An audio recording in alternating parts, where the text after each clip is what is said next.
से मुझे ममता में उलझा लोगी तो मैं भगवान की तपस्या नहीं कर पाऊंगा।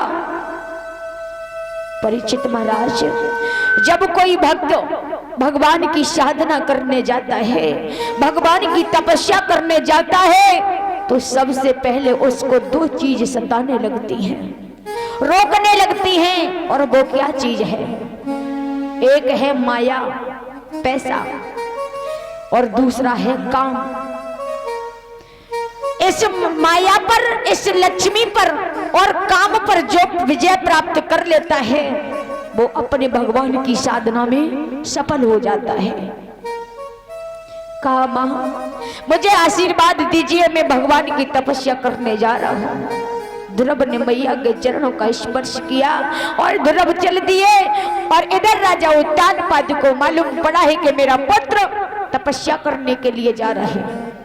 मंत्रियों को आदेश दिया कि जाओ मेरे बेटे को रोको और कहो जाकर के मैंने अपने पुत्र के नाम पर आधा राज्य कर दिया है। बारे प्रभु, भक्त ने दो ही कदम आगे बढ़ा पाए तब तक आधा राज्य मिल गया, अभी तक तो कुछ नहीं था। मंत्रियों ने आकर के कहा, भैया ध्रुव अब वन को मत जाओ कि तुम्हारे पिता ने आधा राज्य तुमको दे दिया है। अब यही कथा हमको ये बता रही है कि आ जाए अगर लालच कि राज्य मिल गया तो भगवान की तपस्या करने की क्या जरूरत है?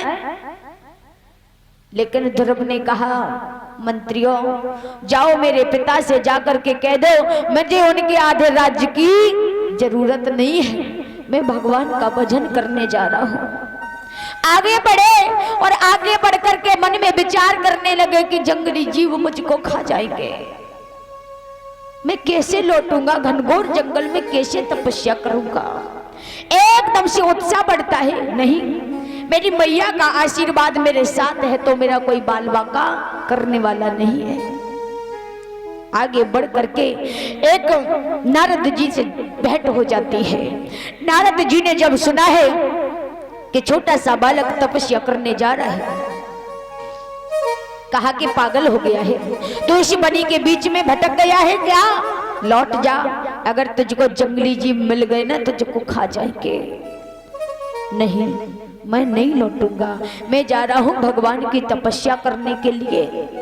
नारद ने कहा कि भगवान की तपस्या? अरे तेरी पढ़ने लिखने और खाने पीने की उम्र है, तू भगवान की तपस्या करेगा? अरे पागल तो नहीं हो गया, जा लौट जा यहाँ महलों के लिए वापस। ध्रुव बोले, नहीं मैं माँ का आशीर्वाद लेकर के चला हूं और जब तक भगवान को प्राप्त नहीं कर लेता तब तक मैं वापस नहीं लौटूंगा। उसी समय नारद ने कहा कि बेटा तू ये बता तेरा कोई गुरु है? नारद की बात सुनकर ध्रुव कहने लगे, गुरु? गुरु कैसे गुरु होते हैं, क्या करते हैं गुरु, क्या सिखाते हैं?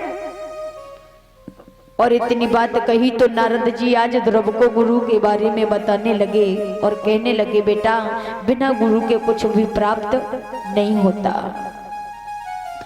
कि गुरु के समान नहीं और दूसरा जहान में गुरु के समान नहीं।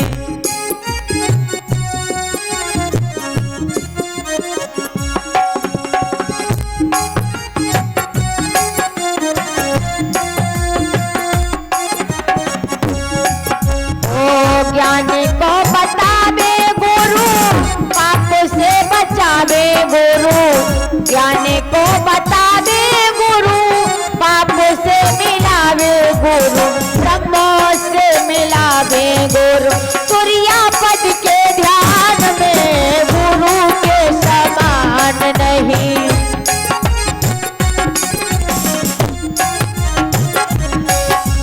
यही सब वेद कहते, गुरु बिना ज्ञान नहीं।